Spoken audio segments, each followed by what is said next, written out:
friends and foes, welcome back to my channel. I hope you are doing very well. Today's video, I'm going to be just doing a quick kind of run over of my favorite books that I read in 2024. I kind of just recently posted my kind of mid-year checkup. I didn't do the mid-year freakout tag this year just because I was so, I wasn't really reading, and I don't know, I just wasn't in it to win it. So I figured maybe doing a more casual approach for my 2024 favorites would also kind of be the better move. I ended up reading, honestly, I don't even know. I haven't checked. I think it was 22 books in 2024, which is kind of on the low end for me personally, but I did have just so much stuff going on that I've just been focusing on kind of doing quality over quantity and making sure that I nurture my love for reading and make sure that it doesn't become a chore rather than just, trying to, being gentle and easy with myself, I guess, is the long and the short of it. That being said, I am gonna aim for 52 books again this year. Will we make it? Probably not, but shoot for the moon, But yeah, I'm gonna start with some of the ones that I already talked about in my mid-year video, and then I'll move on to some of the newer ones that I haven't talked about yet. I just felt the divine urge to ask you guys to like and subscribe, which I've never done before, and that was really weird. You can if you want to, but I'm not gonna ask you. You can do what you want, okay? With that being said, I don't think there's anything else I need to say. Let's get into the video. The first book I wanted to mention is The Anthropocene Review by John Green. I've already talked about this in a couple of videos, and I loved it. I think that it is just a fantastic blend of human emotional stories with a more clinical kind of non-fiction voice, and it just was very endearing to me. I think it's a good starting point if you're looking to get into nonfiction but are a little bit intimidated. This is a great one to have on deck. Then I have Men in the Off Hours by Anne Carson. I loved this book. I loved this book so much, and I especially loved her approach to writing it. This is more of a heater of a book because reading it, I wasn't immediately as enthralled because it is a little bit all over the place. But it's influenced me so much that I'm not even gonna put it back where it was on the shelf. I'm putting it on the favorite shelf when I put it back up there, because it has completely changed how I've been approaching my life and my academic work. Yeah, I think I mentioned it in the mid-year video as well, but her quote where she was talking about how different things are next to each other on a bookshelf, and so that's the reason why they're connected. I feel like this book is kind of the embodiment of that, and that has changed my academic ethos and how I approach my writing, because I feel like I'm making an actual body of work now rather than just writing to any assignments, and I feel like I can talk about the things that I want to talk about, and I don't have to retroactively justify them. I can just say this is interesting to me and I think these things are connected, and that's why I'm talking about them, because they're connected by me, which has been a really fun and engaging way for me to approach academic work coming into, this is now my last semester of school, so I feel like I'm ending on a high note, and that's all thanks to Miss Carson. Junior High by Tegan and Sarah was just such a fun read. I think that the art style was really beautiful. If you want something that is going to still be engaging and stimulating, even if you're not in middle grade, but not too involved, and has a little bit more of a slice of life feel, this was very good. I feel like the second graphic novel, which I did read towards the end of the year, kind of strayed from that a bit. It was a little bit more middle grade-y, if that makes sense, but this one is still good. Seance Tea Party is another graphic novel I really loved from this year. I think that it was just a really beautiful story with some really interesting art and a message that can be gleaned from by kids and older people alike. I think that this is one that would be really fun for maybe like a book club, or doing some sort of, maybe if you want to do a buddy read and give it as a gift to a younger person in your life or an older person in your life. I think this is one that can kind of bridge a gap between generations, and I really appreciated that while reading it. Funny story by Emily Henry. I don't have to say anything. I really don't have to say anything. This was... she did it again. She did it again, okay? What can I say? Loved it. The Pairing by Casey McQuiston. I was very excited for it because Casey McQuiston and I have a very interesting relationship, because I have basically unequivocally loved every single one of the books that they've put out. And yet they're kind of begrudgingly an auto-buy author in my mind, because I'm not convinced that I'm going to love everything that they're putting out. And this one, I was feeling that way a little bit beforehand. I was like, I don't know if I'm gonna love it, but guess what? I loved it. I honestly, so truly, like, this might be, I don't even know if I can rank their books, but this is up there, like, very solidly. I was like giggling and kicking my feet and twirling my hair while I was reading it.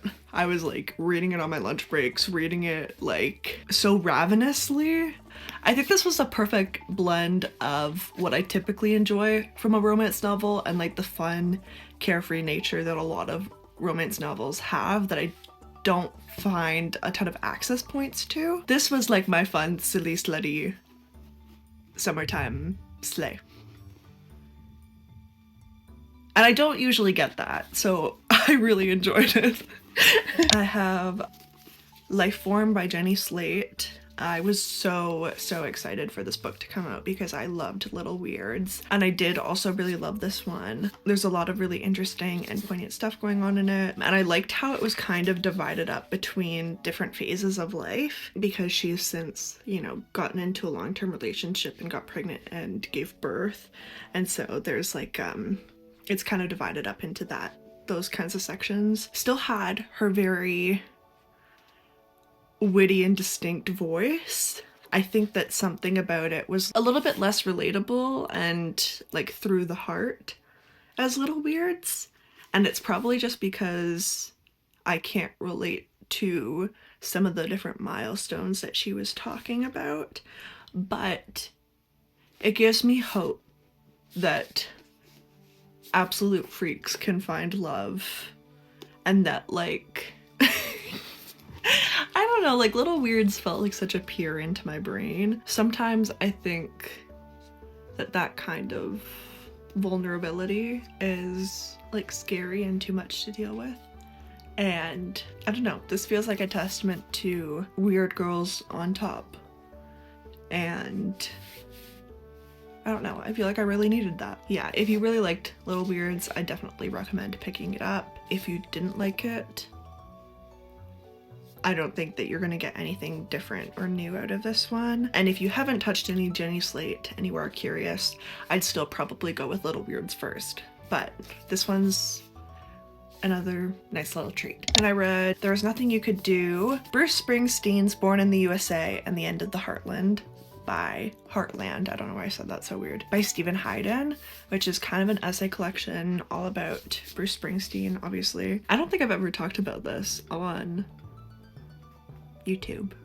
I'm obsessed with Bruce Springsteen. This is like a very very big part of my life that I don't think you guys know about. Do you see? I don't know if you, probably not. I have a Bruce Springsteen poster literally right there on the wall from when I saw him last fall.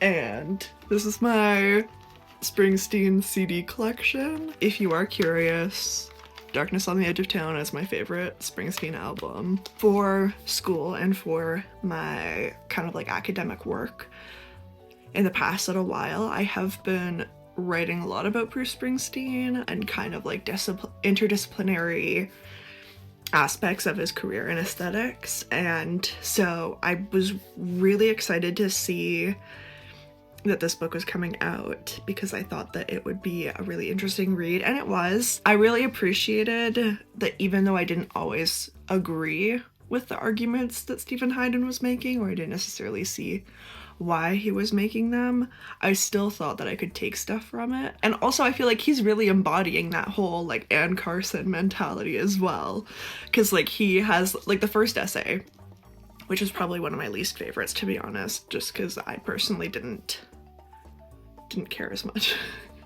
But he's talking about the lineage of like Elvis and Bob Dylan and I think Michael Jackson too in there, and Bruce Springsteen. Like he's drawing a lot of comparisons in their different careers and like idols and how they kind of change and shift over time. It was still really interesting, and I liked how his argument kind of pulled together in the end about like what kind of audience he's playing to and how his kind of approach doesn't necessarily work in like today's political climate because the middle really doesn't exist anymore. I think it's a little bit oversimplified of an argument, but also he's a music journalist and not a political commentator. He's just like some guy, and so I kind of appreciate that he didn't actually try to dissect more of the political underpinnings of his career and how they've changed over time. I think my favorite essay was the second one, because he's talking about Bruce Springsteen and masculinity and how he appeals to like men, I guess. It's one of the ones that's most connected to what I've been talking about in my academic work, and I thought he had some interesting stuff to say, but it was another situation where it was like, it's the most interesting, but I almost disagreed the most with it because he was making the argument that these things are explicitly masculine, or maybe not explicitly masculine, but let me just pull this open real quick. If you want to see the emotionally repressed man in your life cry, a stoic father, an unflappable granddad, a weird uncle, an immature brother, send him to a Bruce Springsteen concert. The list of tearjerkers in Bruce's catalog is long and lethal, and that's because he feels your pain, particularly your deep-seated, torturous, inarticulate, and intractable masculine pain. Obviously, Bruce's appeal is not restricted to only men. Some of the most passionate and knowledgeable Springsteen fans I know are women. Bruce speaks to all kinds of people. Everybody knows this. But I'm not talking about passionate and knowledgeable fandom. What I'm talking about is how the emotionally constipated guys that Bruce Springsteen writes about, men whose turmoil is immense, but is almost always internalized, speaks to the specific experiences of the emotionally constipated men in his audience. Mama, who else and what other type of demographic would have a turmoil that is immense but is almost always internalized? I'll give you a minute.